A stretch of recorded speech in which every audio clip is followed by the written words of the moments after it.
Recording in progress. 자, 멸균 용기에 멸균 용액을 부을 때 주의점으로 옳은 설명. 이거 많이 나오죠. 멸균과 멸균이 닿았을 때만 우리가 멸균으로 인정한다는 거죠. 그래서 멸균 용기에 멸균 용액을 부을 때 용액을 부어야 되기 때문에 이제 용기에다가 그죠? 그러니까 멸균통에 멸균 용액이 들어있는 통에서 용기로 이제 약물을 옮기는 거죠. 용액을 옮기는데 요 멸균 용기 닿는 부분 말고요. 멸균 용액이 담겨져 있는 병뚜껑 그 주변을 우리가 이제 오염된 곳으로 간주하기 때문에 용액을 부을 때 먼저 뚜껑, 이 구멍이죠. 주댕이. 그러니까 이제 용액이 담겨 있는 주댕이 쪽에 용액을 한번 흘려보내고 깨끗하게 세척한다는 개념으로 그 다음번에 용액을 용기에 담게 되지요. 그리고 용기 뚜껑을 내려놓을 때는 내면이 위로 가게, 들고 있을 때는 내면이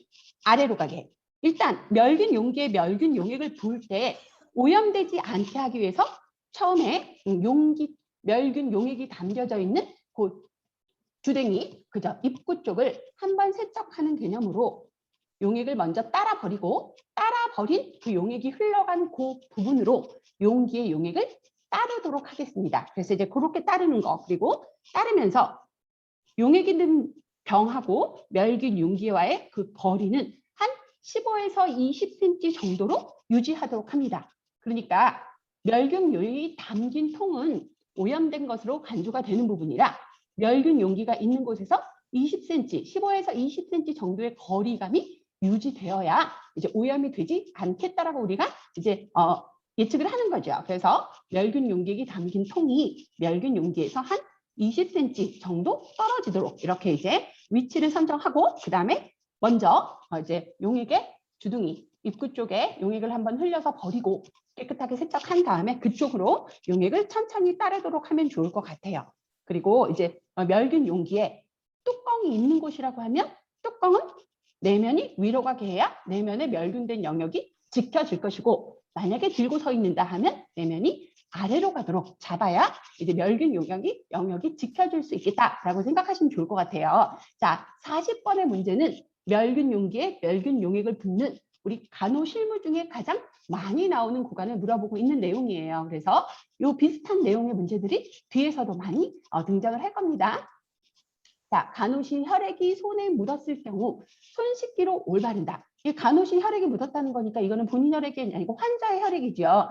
주사를 놓는다든지 뭐 기타 등등 환자의 상처를 드레싱 한다든지 이런 이제 전문적인 치료 중재를 진행하면서 우리가 혈액이 손에 묻을 수 있다는 거죠. 그러면 바로 씻어야 돼요. 그래서 내과적 무균에 의해서 요새는 물비누로 많이 쓰시죠. 그래서 이제 물과 비누를 이용해서 손 씻기 내과적 무균에 의해서 손끝까지 비벼서 우리가 20초에서 30초 이상 비벼서 손등까지 손가락 사이사이까지 손톱 끝까지 자 이렇게 이제 순차적으로 비누로 깨끗이 씻으면 좋을 것 같아요. 그래서 씻을 때는 위에서 아래로 가는 거죠. 그래서 손바닥 비벼 씻고 손등도 씻고 손가락 사이도 깍지 껴서 씻고 손끝까지 이렇게 이제 잘 마무리해서 30초간 씻는 내과적 무균의 손 씻기를 우리가 41번에서 물어보고 있어요.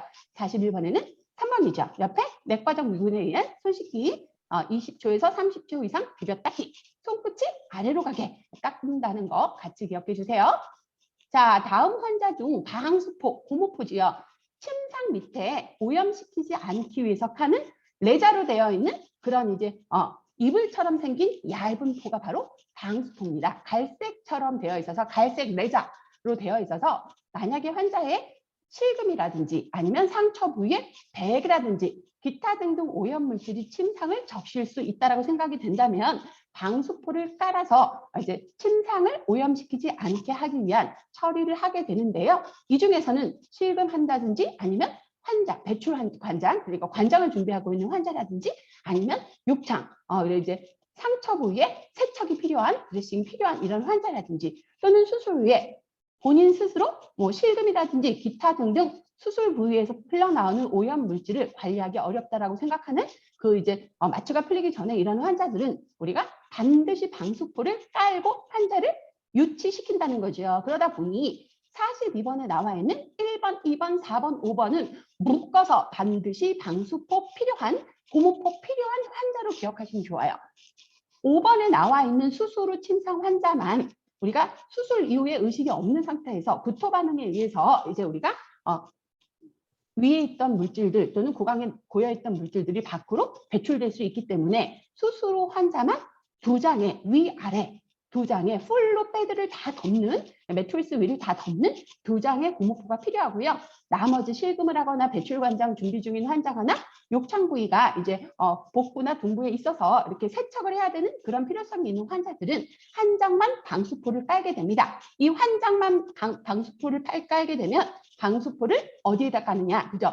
위치는요, 환자 흉선, 그러니까 유두가 있는 부분에서 무릎까지, 그래서 가슴선부터 무릎선 있는 데까지 그렇게 한 장을 밑에 매트리스 위에 먼저 이렇게 감아서 깔고 그 다음에 혼입을, 반혼입을 깔아서 방수포가 보이지 않게, 보기는 이쁘지 않잖아요. 그러다 보니 방수포가 보이지 않게 혼입을 깔고 그 다음에 환자를 이제 유치하게 되는 이런 형태의 방수포 사용을 진행을 합니다. 그래서 여러분 방수포가 필요한 환자 1번, 2번, 4번, 5번 같이 기억하시면서 수술 환자 같은 경우는 구토의 위험도 있기 때문에 위아래 반반 다 덮여서 패드가 전체적으로 다 덮일 수 있는 두 장의 방수포가 필요한 환자인 걸로 기억하세요. 그래서 수술하고 돌아올 환자에게는 우리가 고무포 두 장을 적용한 이런 침상을 준비해서 수술 후 침상으로 이해하실 수 있습니다.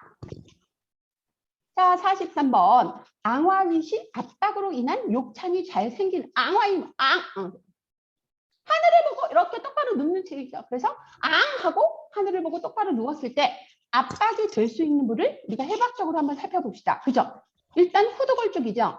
똑바로 누워있다면, 하늘을 보고 똑바로 누워있다면 후두골 쪽도 있고, 그 다음에 견갑골이라고 해서 어깨뼈죠. 어깨에 튀어나와 있는 그 뼈가 견갑골이라고 하는 뼈인데 거기도 있을 수 있고요. 그 다음에 엉덩이 부위에 천골, 그 다음에 천골 밑에 미골, 이런 뼈들이 앙화이시 압박으로 욕창이 잘 생기는 부위고요.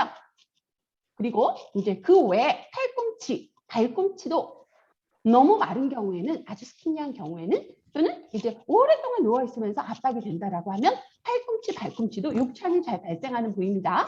자, 그래서 음소거 부탁드리겠습니다.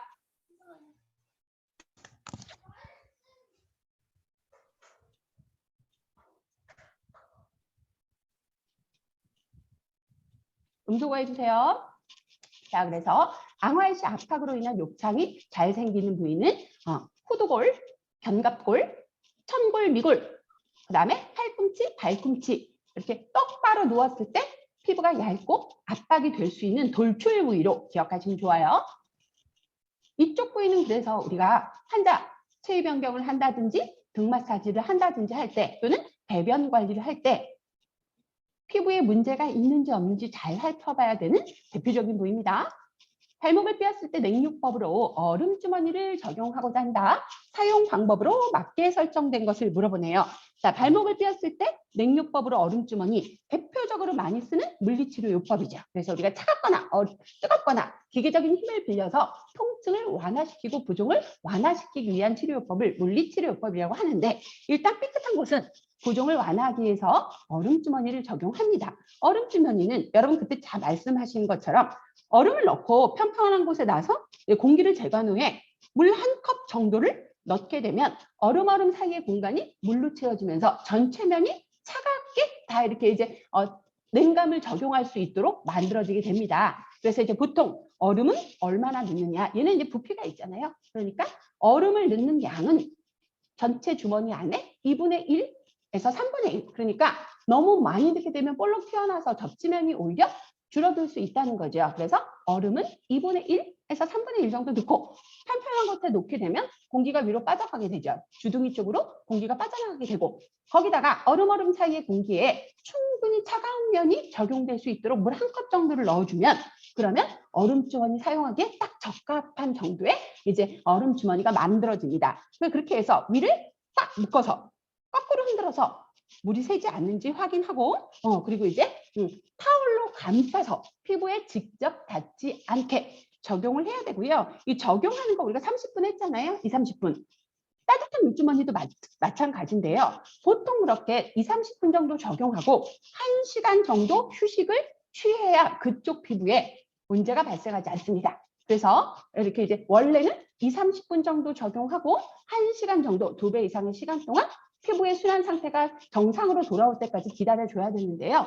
만약에 적용 부위가 다른 사람보다 좀 더 피부가 약하거나 순환에 문제가 발생해서 창백해진다고 하면 그때는 즉시 제거하는 것이 맞죠. 그래서 이제 통상적으로 우리가 쓰는 것은 30분 정도 적용하고 1시간 쉬었다가 적용을 하는 건데 지금 여기서는 만약에 적용 부위의 피부가 창백해지면 즉시 제거하는 것이 맞다는 거예요. 그래서 우리 왜 얼음주머니를 가장 많이 쓰는 치료요법의 하나로 쓰기 때문에 얼음주머니 만드는 방법 그리고 이제 직접 적용하지 않고 반드시 타올을 써야 피부에 냉감이 감소될 수 있다는 거 기억하시면 좋을 것 같고요. 얼음은 얼마나 넣느냐?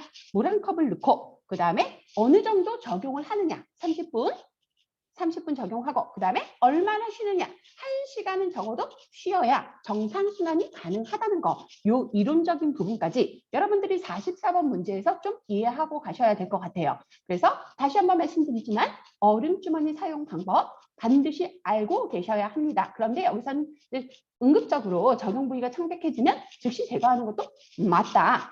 얼음이 다 녹을 때까지 또는 긴 시간 동안 적용할 필요는 없고요. 환자 피부 상태를 보면서 적용할 수 있습니다. 기준은 알고 계셔야 됩니다. 왼발 골절 환자가 목발 보행 시 계단을 오를 때 먼저 내딛는 것. 여러분 골절이 됐대요. 그러면 거기가 굉장한 통증이 있을 거예요. 그리고 골절이 됐다고 하면 그에 대한 처치가 진행이 되어서 처치 후에 지금 목발을 사용하는 중일 거란 말이에요. 계단을 오를 때 어디부터 가야 돼요? 그죠? 건강한 발부터 가야 힘을 받겠죠. 그래서 오를 때는 건강한 발부터 가고 그리고 왼쪽 골절이니까 당연히 건강한 발이 어디예요? 오른발부터 가고 그 다음에 양 목발이 가죠. 그리고 아픈 왼쪽 발이 따라오겠죠. 그러니까 왼쪽 발 같은 경우는 지금 뭐 예를 들어 석고붕대를 했다거나 아니면 어떤 치료 종제를 진행한 상태이기 때문에 골절된 상태이기 때문에 힘을 받을 수가 없기 때문에 오를 때는 건강한 발이 먼저 가서 착지를 하고 그 다음에 목발이 따라온 다음에 왼쪽 발을 따라오르게 하는 거죠. 그래서 이제 목발 보행할 때 계단을 오를 때는 어디부터? 건강한 다리부터 가고 그 다음에 두 개의 목발이 같이 가고 그 다음에 아픈 발이 가는 그 순서가 가능할 것 같고요. 내려갈 때는 목발부터 갑니다. 양쪽 목발부터 내려가고 그 다음에 내려가서 힘을 주고 그리고 이제 위에 있는 다리가 힘을 받고 있어야 되는 거니까 건측 다리는 지지하고 있다가 환측 다리 먼저 가고 목발이 가고 아픈 다리가 갑니다. 항상 목발이 가고 아픈 다리가 갑니다. 그래서 이제 내려갈 때는 목발이 가고 아픈 다리가 가고 그 다음에 지지하고 있던 힘을 풀어서 건축 다리가 마지막으로 가는 걸로 이렇게 이제 반대로 생각하시면 좋을 것 같아요. 그래서 올라갈 때 내려갈 때에 대한 목발 사용, 양쪽 목발을 사용하는 환자에 대해서 보행과 관련된 간호교육 우리가 굉장히 많이 하거든요. 자, 45번 정리해 봅시다. 골절 환자가 양쪽 목발을 사용해서 계단을 오를 때는 올릴 때 힘이 가장 중요하잖아요. 올라가야 되니까 힘이 있는 다리, 어느 다리? 그죠? 건강한 다리가 먼저 가고 그 다음에 목발이 따라오고 환측 다리가 따라갑니다. 항상 목발 뒤에 환측 다리, 아픈 쪽 다리가 따라가니까 건강한 다리부터 올라가고 목발이 따라가고 아픈 다리가 따라가는 거죠. 그럼 내려갈 때는 위에서 힘을 받고 있어야 되기 때문에 건축 다리는 가장 마지막에 움직이는 거죠. 그래서 아픈 다리가 가서 힘을 받을 수 없으니 당연히 다리를 대신하는 목발이 가고 그 다음에 아픈 다리가 내려간 다음에 힘을 받았던 건축 다리가 따라 내려가게 되는 거죠. 그래서 45번은 올라갈 때 내려갈 때 두 가지 방법. 항상 목발이 먼저 가고 그 다음이 아픈 다리가 가는 겁니다. 그래서 이제 목발이 가는데 올라갈 때는 건강한 다리 먼저, 내려갈 때는 건강한 다리 가장 마지막. 이렇게 이제 기억하시면 좋아요. 아픈 다리는 힘을 받을 수 없으니 항상 목발이 가고 따라가는 겁니다. 자, 그렇게 해서 올라갈 때 내려갈 때 목발 사용에 대한 간호교육 여러분들이 꼭 기억하면 좋을 것 같아요.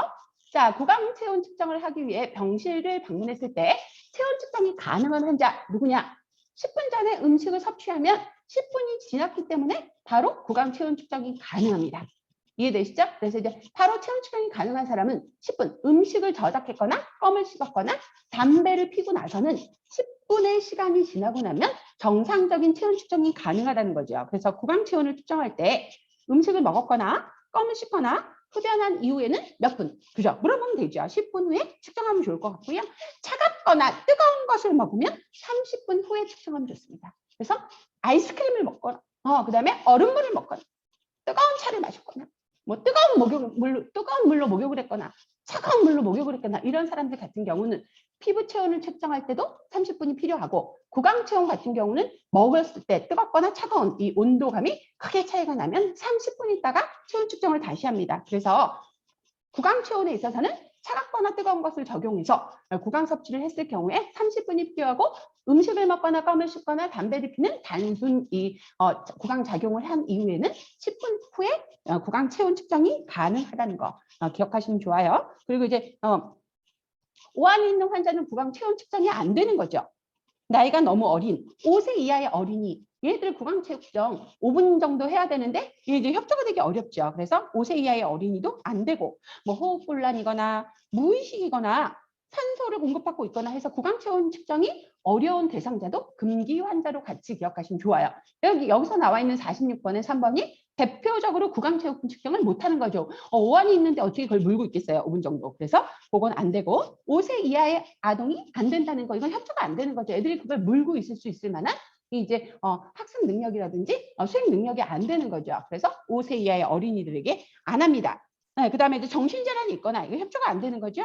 그 다음에 이제 오심 구토가 있어서 구강에서 뭔가 오물이 밖으로 나올 수 있다라고 생각할 수 있는 이런 상황에 처해 있는 환자들도 구강 체온 측정 안 됩니다. 그래서 구강 체온의 금기, 오한이 심하거나 5세 이하의 아동, 그 다음에 이제 호흡곤란이나 무의식 환자, 정신질환자, 이렇게 협조가 안 되는 정신 상태를 갖고 있거나 산소를 투여 중인 환자, 이런 환자 안 된다는 거 기억하세요. 자, 46번은 4번. 와상 환자, 누워있는 거죠.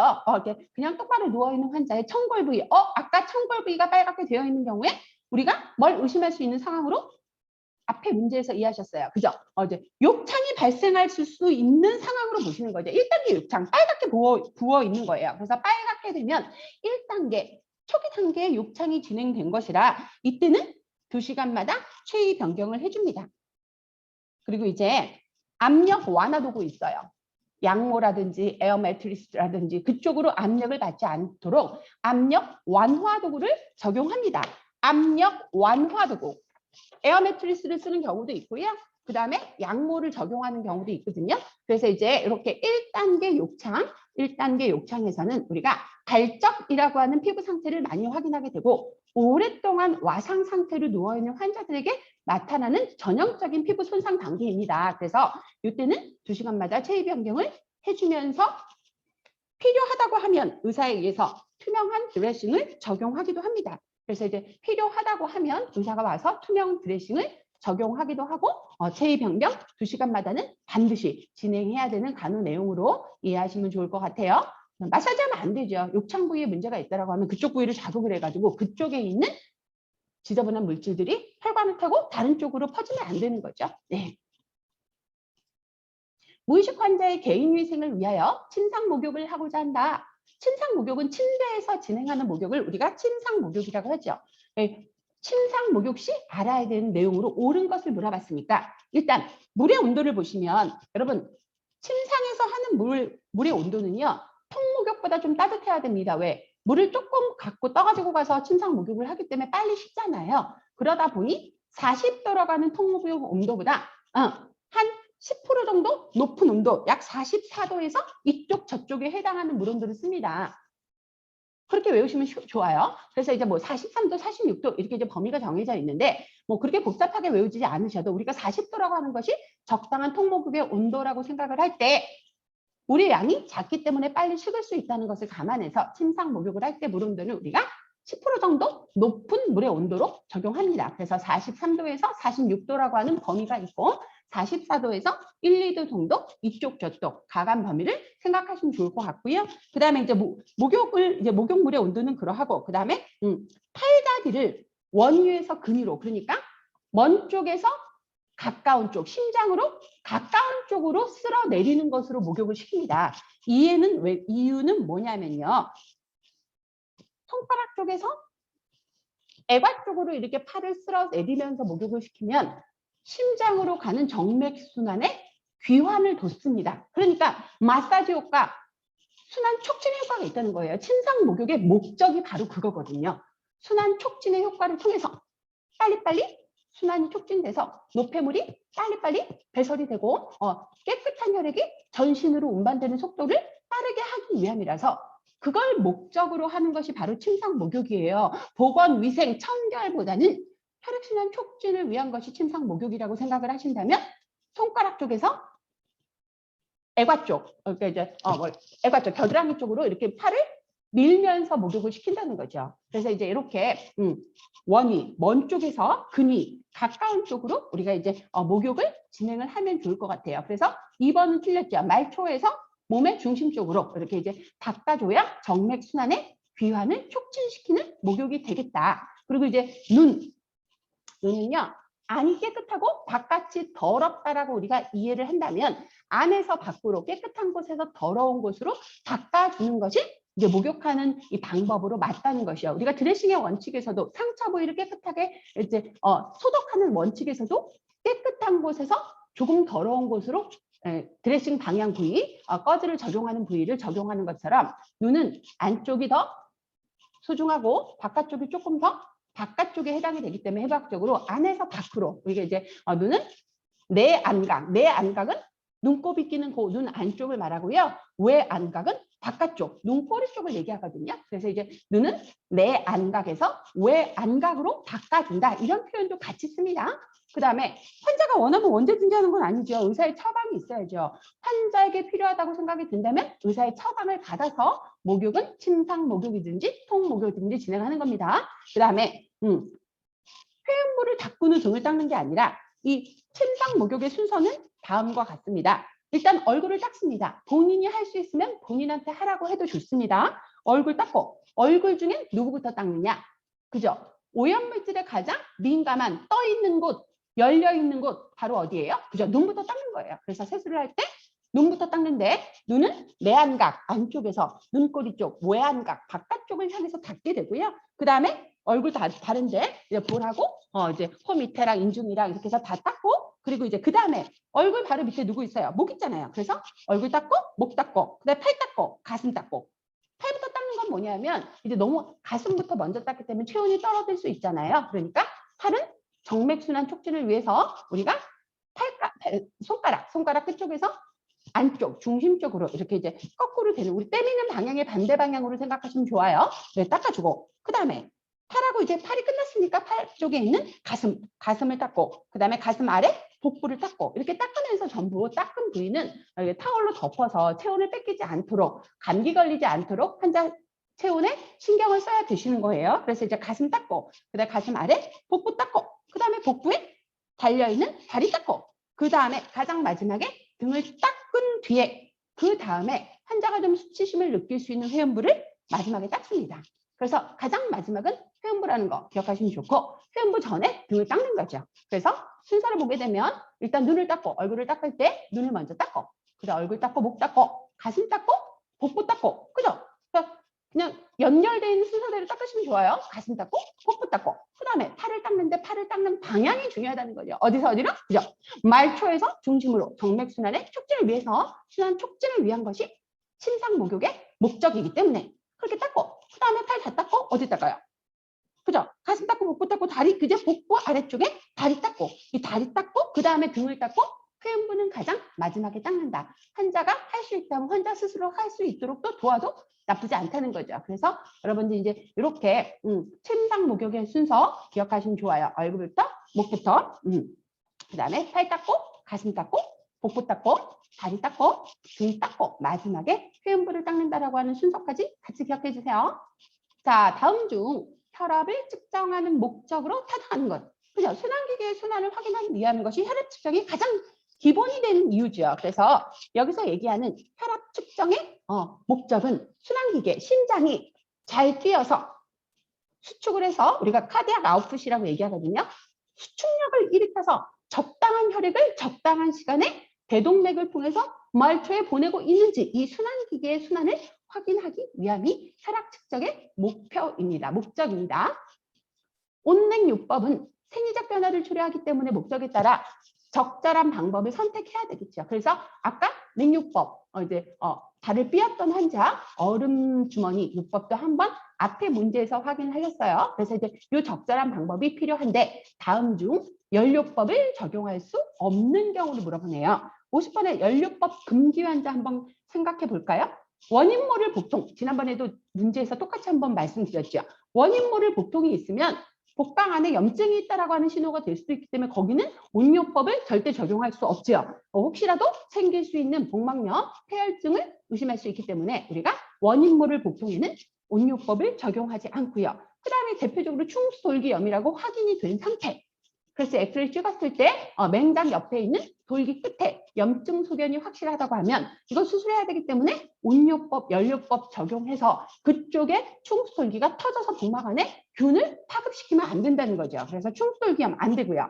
그 다음에 염증이 있는 쪽, 귀, 그 다음에 치아, 치주염 이렇게 염증이 있는 상태에서는 우리가 연료법 적용하지 않습니다. 그러니까 염증이 있을 때 연료법 적용하지 않고요. 그 다음에 혈관이 확장돼서 출혈할 수 있는 위험이 있다라고 생각하는 상황. 혈관이 확장되는 가장 좋은 환경이 바로 뜨거운 열의 적용이잖아요. 온요법이잖아요. 그러니까 혈관이 확장될 수 있는 가능성이 있을 때 이때도 온요법 적용이 안 된다는 거죠. 그리고 많이 나오는 문구 하나 적어볼까요? 옆에 환웅을 지연시켜요.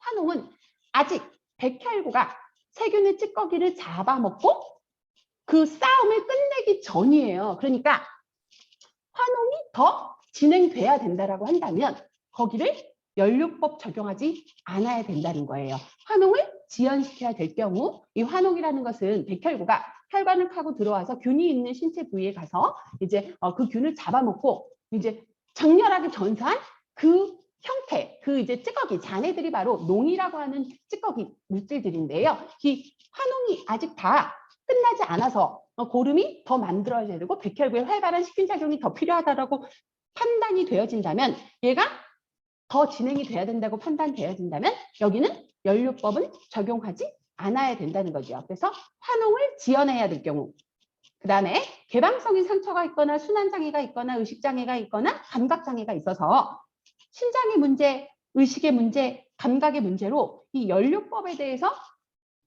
환자가 받아들이기 어려운 신체 상태라고 판단이 되어진다면 우리가 연료법 적용할 수 없습니다. 다양한 상황에서 우리가 냉요법, 온요법을 통해서 환자의 응급적인 상황을 안전하게 이렇게 이제 중재하는 경우들이 있거든요. 그래서 개방성 상처, 이제 상처가 밖으로 드러난 경우죠. 이런 경우에 당연히 출혈을 우리가 지연시켜야 되기 때문에 지혈을 시켜야 되기 때문에 연료법이 아닌 이런 다른 방법을 선택해야 되는 거고요. 혹시라도 순환장애가 있거나 의식장애가 있거나 감각장애가 있는 경우에도 연료법은 사용하지 않습니다.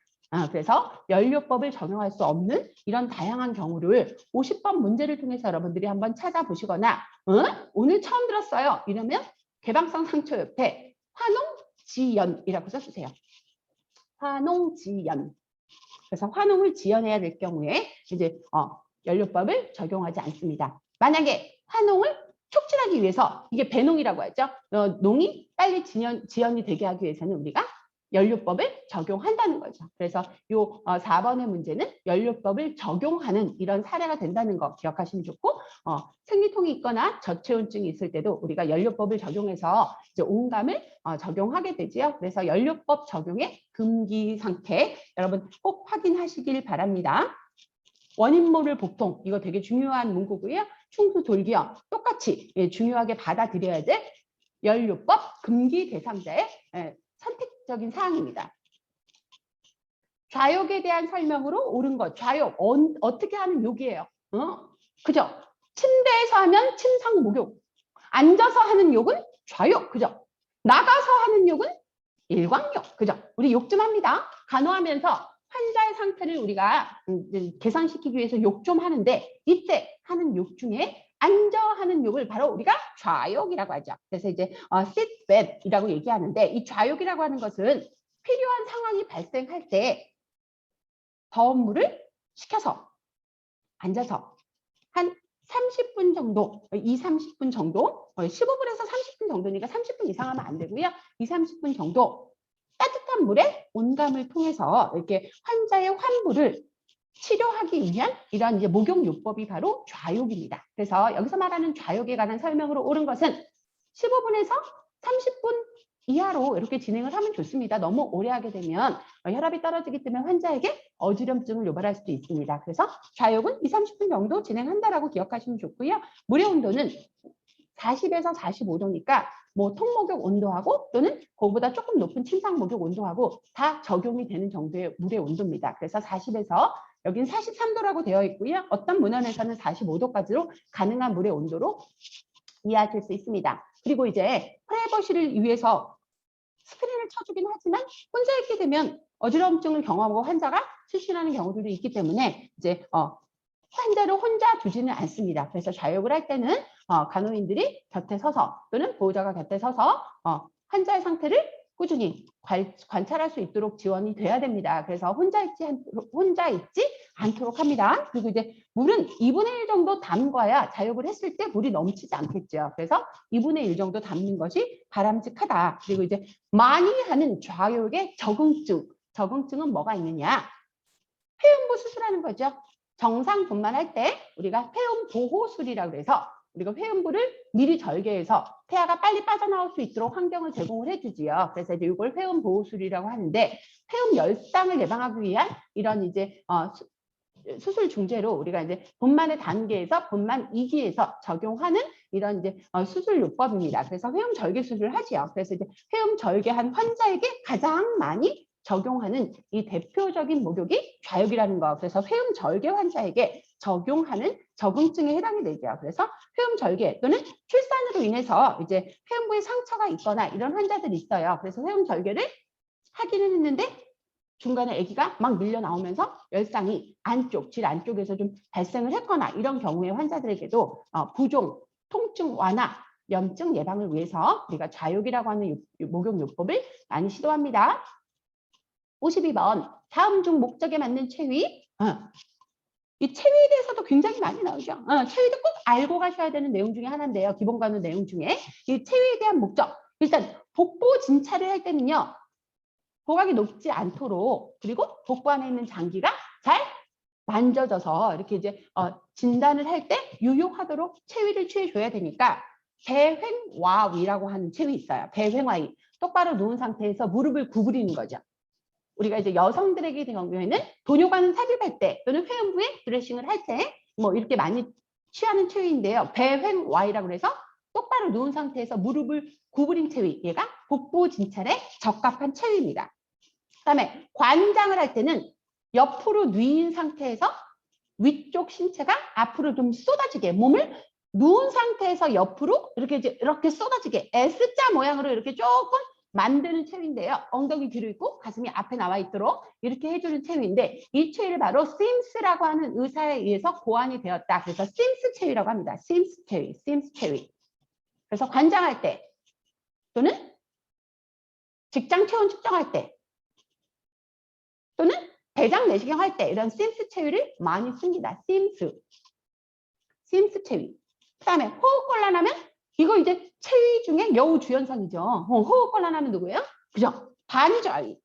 반좌위를 고안했던 파울러라고 하는 사람의 이름을 가져와서 파울러 체위라고도 얘기하죠. 반좌위. 그러니까 똑바로 앉는 것이 아니라 등을 30도에서 40도 정도 각도로 이렇게 뒤쪽으로 기대길 수 있도록 하는 이 호흡곤란 체위가 바로 파울러시 체위 또는 반좌위죠. 이거 시험에 많이 나옵니다. 그냥 앞에 어떤 타이틀이 붙던 간에 호흡곤란이라고 하는 단어가 붙는 문제에서 환자의 적합한 체위는 당연히 뭐다? 반좌위다. 반좌위의 다른 말은 파울러시예요. 파울러. 그래서 호흡곤란하면 반좌위하면 파울러시 체위하면 침상의 각도가 30에서 40도 정도 유지될 수 있도록 침상 머리 쪽을 올려주는 체위. 그게 바로 파울러시 체위, 반좌위 체위, 호흡곤란 체위인 거죠. 이거 많이 나옵니다. 왜? 앞에 전제 다 필요 없어요. 현재 상태가 호흡곤란이라고 확인이 된다면 무슨 체위부터 취해진다? 반좌위부터 취해진다는 거죠. 파울러라고 하는 의사에 의해서 고안이 됐다. 파울러시 체위라고 얘기합니다. 그 다음에 이제 요추천자. 이 요추천자라고 하는 것은 등에다가 바늘을 꽂아가지고 그죠? 경막 안쪽에 있는 뇌 척수액을 뽑아내는 이런 행위이기 때문에 똑바로 누워서 어떻게 바늘을 찾아가겠어요. 이거는 아예 말이 안 되죠. 이거는 새우처럼 등을 구부린 상태에서 요추 사이가 좀 벌어질 수 있도록 체위를 취해주는 새우 등 자세를 취해주는 체위를 진행하게 됩니다. 요추천장. 그다음에 질검사. 이 질검사는 여성분들은 생애 주기에서 또는 기타 등등 여러 가지 문제로 산부인과에서 많이 검사를 해봤던 부분이고 남학생들의 경우에는 죽을 때까지 한 번도 해볼 수 없는 체위이기 때문에 제가 그냥 외우기 쉬운 방법 알려드릴게요.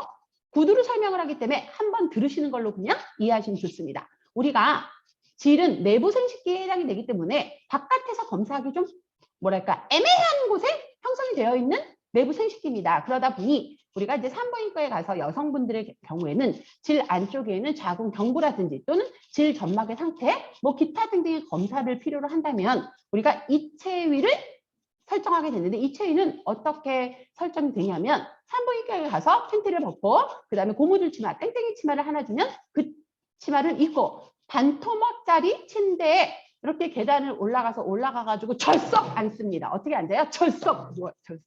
어떻게 누워요? 절석. 그러니까 반토막짜리 침대에 절석 앉게 되면 다리에 이렇게 이제 이렇게 다리를 거는 양쪽에 받침대가 있고 받침대 양쪽에 두 다리를 걸어서 검진하는 의사가 안쪽에 있는 내부 생식기인 질을 잘 볼 수 있는 환경으로 체위를 설정합니다.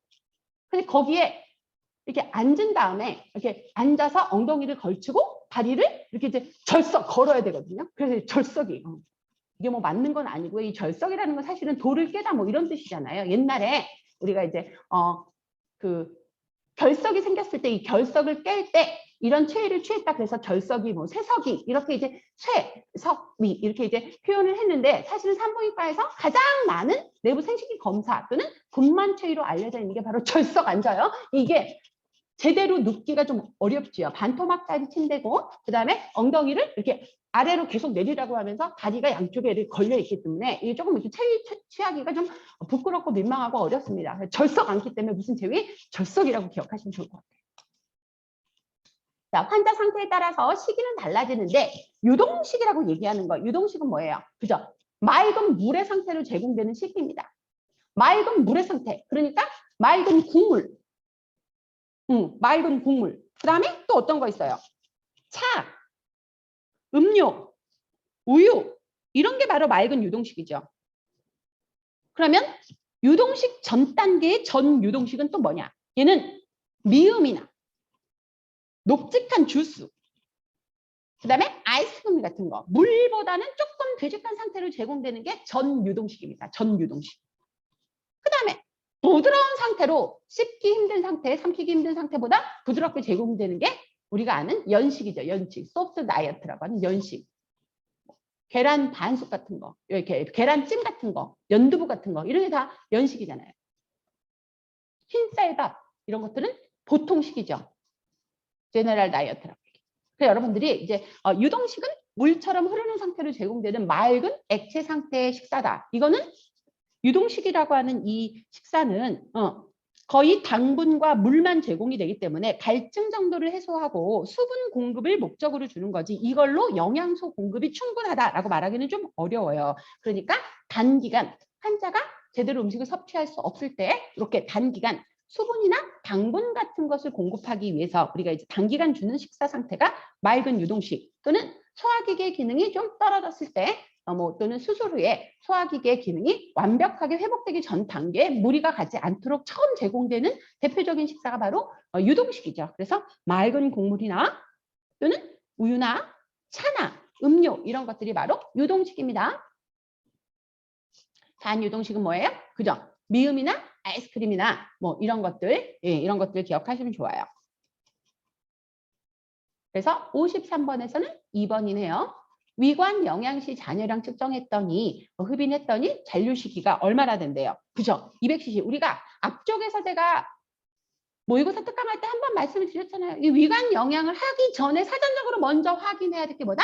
잔류시기다. 잔류시기부터 보고 줘야 될지 다른 방법으로 대체해야 될지를 확인하게 되는데 잔류시기는 100cc 이상이면 이 사람 소화를 못하고 있다는 것에 대한 근거가 된다. 그래서 이제 비위관을 통해서 영양을 제공하는 환자에게는 영양식을 주기 전에 반드시 빈 주사기로 음식이 위에 얼마나 소화되지 않고 남아있는지 잔류시기를 먼저 확인해야 된다니까요. 그 이제 이 잔류시기는 몇 cc 이상이면, 그죠?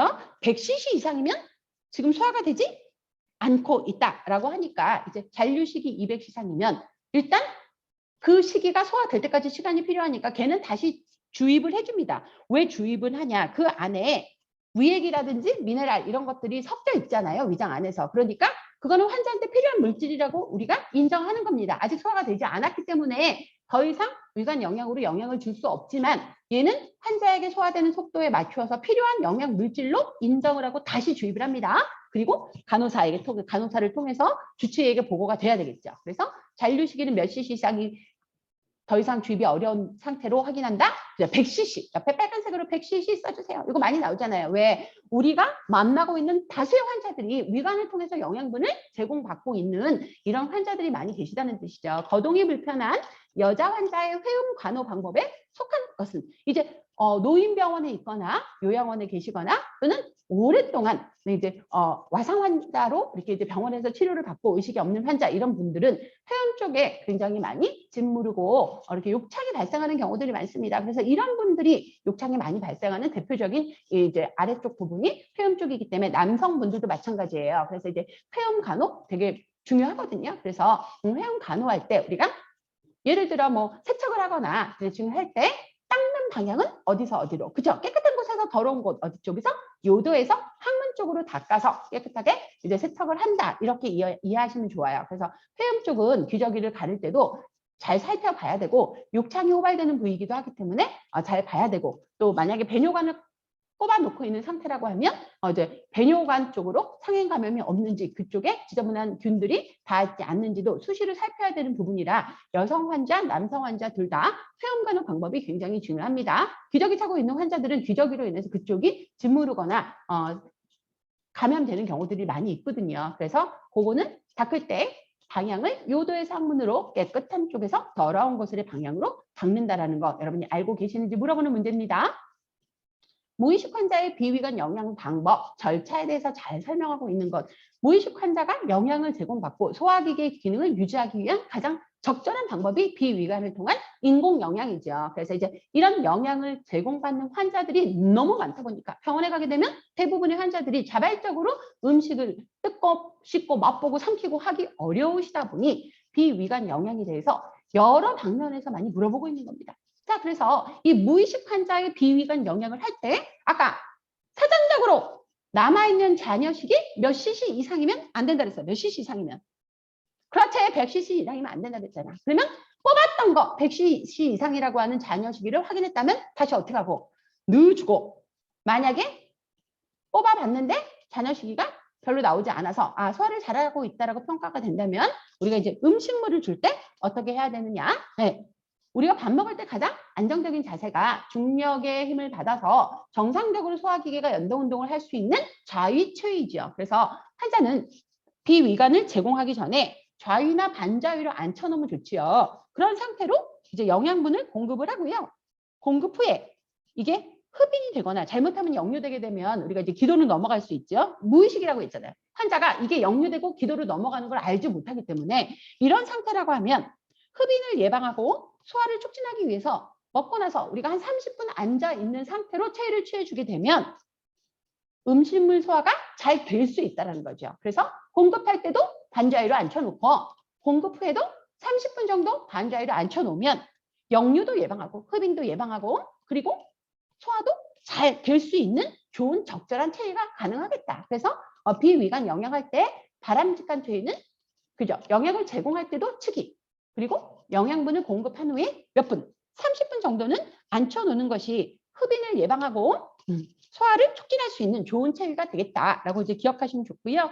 영양액은 체온보다 약간 높으면 좋아요. 그래야 이렇게 이제 소화기관에 자극이 되지 않습니다. 그래서 약간 높은 온도, 따끈할 정도로 준비하면 좋고요. 위관 영양시 사용하는 튜브는 레빈이라고 하는 의사에서 고안된 L튜브입니다. 레빈 할 때 LEVIN이라고 하는 이름을 쓰는 거고요. 이 LEVIN 튜브, 그래서 레빈 튜브고 이 렉탈이라고 하는 것은 대장이라는 뜻입니다. 대장 튜브는 관장할 때 쓰죠. 그래서 렉탈 튜브는 관장할 때 쓰는 튜브입니다. 옆에다 L 튜브, 레빈 튜브 이러한 문제는 좀 고급진 문제인데 정답은 2번이라고 하지만 우리가 병원에 출근하기 전, 취업하기 전이라고 한다면 이 튜브의 이름 정도는 좀 세련되게 알고 가시면 어떨까 싶어요. 그래서 56번에 나온 4번에 해당되는 튜브 렉탈, 렉텀이라고 하는 장기가 대장이라고 하는 뜻이거든요. 렉텀, 직장. 렉텀, 일직선이라는 뜻이에요. 그래서 이제 고들 직자를 써서 직장이라고 표현하는데 직장 튜브니까 얘는 관장할 때 쓴 튜브고 옆에 레빈이라고 하는 사람에 의해서 고안된 이 튜브는 레빈, L-E-V-I-N 옆에 찍 긋고 튜브 해서 레빈 튜브, 쉽게 L 튜브라고 표현하는 그 튜브입니다. 그래서 위관 영양 시 사용되는 튜브는 L 튜브임을, 그 다음에 관장 시 사용되는 튜브는 렉탈 튜브임을 여러분들이 두 개를 분리해서 기억하시면 좋을 것 같아요. 그래서 L 튜브는 비위관 안에, 그다음에 렉탈 튜브는 항문을 통해 직장으로 연결되는 그 튜브를 이야기합니다. 말이 직장 튜브라고 써져 있으니까요. 네, 그다음에 하루에 한 번씩 잔류식이 하는 것이 아니라 식사를 줄 때마다 매 식사 시 제공 전에 영양 공급할 때마다 잔류식이 확인한다. 몇 cc 이상이면 안 된다. 100cc 이상이면 안 된다. 같이 기억하니까 문제가 굉장히 수월하게 이해가 되시죠? 54세 여자 환자가 벌써 요실금이래요. 저도 이제 이 나이를 향해 가면서 이런 말 자꾸 들으면 불쾌합니다. 그런데 있을 수 있다는 거죠. 54세 여자, 이제 갱년기를 맞고 있는 여자가 요실금으로 인한 불편감을 호소한대요. 그러면 어떻게 하면 좋을까? 어떻게 하면 좋아요? 그죠? 요실금이라는 것은 우리가 요 초기 단계에서는 얼마든지 관리가 될 수 있는 생리적인 특성을 이야기하거든요. 그래서 이제 일단 실금이라고 하는 증상이 나타나게 되면 규칙적으로 소변을 보는 것을 훈련하면서, 그죠? 가능한 우리가 이제 케겔시 운동이라고 하는 운동도 함께 동반하면 어떨지 우리가 이제 한번 고민할 수 있습니다. 그래서 우리가 골반적 근육 운동, 그래서 이제 골반 아래쪽에 이 근육을 강화하기 위해서 케겔시 운동도 권하고 규칙적으로 소변을 보면서 우리가 실금에 대체할 수 있도록, 이 규칙적으로 소변을 보게 하는 것은 노인의 요실금 증상에서도 같이 적용이 됩니다. 그렇다고 해서 수분 공급 줄이면 안 되죠. 인체에 있어서 세포가 수명을 유지할 수 있는 가장 좋은 환경이 적절한 수분이 공급되는 환경이거든요. 그래서 수분은 반드시 1.5리터에서 2리터 이상 이제 섭취가 돼야 되는 거라 수분 공급을 줄일 필요는 없고, 초기 단계에서 불편감이 있다면 규칙적인 배뇨 훈련과 케겔시 운동을 함께 이제 같이 여러분 진행하시면 좋을 것 같아요. 기저귀는 먼저 채울 필요 없는 거고요. 요실금으로 불편하다고 해서 바로 유치도뇨관 삽입한다는 거, 유치도뇨관은 소변배까지 연결되어 있는 이런 카테터를 얘기하기 때문에 이건 아무나한테나 하는 거 아닙니다. 그 다음에 항이뇨제, 아니 소변을 요실금이 있다 그래서 항이뇨제를 투약해서 소변을 못 보게 한다 그러면 그 노폐물은 다 우리 몸속에서 얼마나 위험한 상황을 발생시키겠어요. 그러니까 이건 안 되는 거죠. 그래서 57번은 1번이 정답이고 옆에 케겔시 운동 적극 추천, 케겔시 운동 교육, 이 부분도 같이 기억해 주시면 좋아요. 이 환자 입원 시 조무사의 입원 간호 업무에 해당하는 것은 병원 내 규칙을 알려주는 거죠. 예. 1형 당뇨 환자, 제가 지난번에 2형 당뇨 말씀드리면서 1형도 중요해요. 누가 필요하기 때문에, 그죠? 인슐린이 필요하기 때문에 췌장의 기능이 많이 망가진 사람들 또는 태어나면서 선천적으로 췌장 기능이 정상이지 않은 이런 어린 소아 당뇨 환자들이 인슐린에 의존해서 어쨌든 살아가고 있기 때문에 이들을 우리가 1형 당뇨라고, 다른 말로 인슐린 의존형 당뇨라고 이렇게 이제 진단명을 이해하시면 좋겠다 말씀을 드렸고요. 이 사람들은 반드시 인슐린 주사기를 가지고 다니고 저처럼 인슐린도 맞으면서 경구 혈당 강화제도 함께 복용하는 경우들이 많이 있습니다. 그러면 이런 1형 당뇨 환자는 인슐린 주사 투약 방법이 치료에 있어서 굉장히 중요한 존재가 되거든요. 투약은 피하라고 해서 천천히 호르몬이 분비되는 것처럼, 인슐린은 일종의 호르몬이잖아요. 그러니까 천천히 호르몬이 분비돼서 혈관을 통해서 췌장에서 분비된 호르몬들이 이제 어쨌든 십이지장을 통해서 소장으로 가서 소장의 육모를 통해서 이제 우리 혈액에 전달돼서 그 상황에서 높아 있는 혈당을 근육이나 간에 보내는 이렇게 혈당 저하의 역할을 할 수 있도록 그런 시간을 둘 수 있는 투약 방법을 선택하는 거예요. 그래서 천천히 흡수될 수 있도록 피하 주사를 우리가 이제 투여 경로로 삼습니다. 피하 주사 반드시 기억하셔야 돼요. 왜? 다 수행 환자들이 2형 당뇨에서 1형 당뇨로 넘어가시기도 하십니다. 자, 60번 마지막입니다. 네. 쿠블러-로스가 이 사람이 뭐에 대해서 중요한 이제 정의를 내렸냐 하면 임종이라고 하는 인생에 있어서 가장 마지막 임종을 맞이하는 환자의 정서 단계를 이렇게 이제 학문적으로 굉장히 퍼블리시화했습니다. 그래서 이제 쿠블러-로스가 말하는 임종의 5단계, 그러니까 자기가 죽을 거라는 것을 전달받고 환자가 갖게 되는 이 감정적인 단계를 5단계로 얘기했습니다. 첫 번째는 부정이죠. 누구나 다 내가 당장 몇 달 후에 생을 마감할 것이라고 하는 결과를 전해받고 나면 그게 누구라도 의사라도 하더라도 전부 부정하죠. 아, 이거 돌팔이 아니야? 말이 안 돼. 내가 아무 문제가 없는데 여태껏 건강하게 살았는데 나는 술도 먹지 않고 담배도 피지 않고 교회도 다녔는데 내가 왜? 라고 하면서 굉장히 이제 강한 부정의 단계를 겪게 됩니다. 이제 첫 번째는 부정을 하고요. 그 다음 부정 다음에 오는 감정이 누구예요? 그죠? 분노죠. 이거는 인간에게 있어서 부정과 분노는 같이 따라오는 감정으로 이해하실 수 있습니다. 그래서 부정 다음에 분노의 단계를 겪고 굉장히 강력한 적개심이 밖으로 드러나게 되죠. 그래서 이제 부정 다음이 분노가 되고요. 자, 그러면 충분히 화를 냈어요. 그 다음에 뭐예요? 아휴, 혹시 내가 어렸을 때 엄마 말 안 듣고 숙제를 열심히 안 해서 그런 게 아닐까? 혹시 내가 살아가면서 누군가에게 예기치 않게 나쁜 짓을 저질러서 그게 내 몸에서 독소로 작용을 해가지고 이렇게 뭐랄까 자신의 잘못을 뉘우치고 그 다음에 살 수 있다면 뭐든지 하겠다라고 하는 이제 좀 약간 엉뚱한 방향의 삶의 연장 방법을 찾기로 하는 이런 이제 마음의 심리적인 갈등 단계를 우리가 협상의 단계라고 합니다. 이게 협상이라고 하는 것이 누군가와 협상을 하는 단계가 아니고요.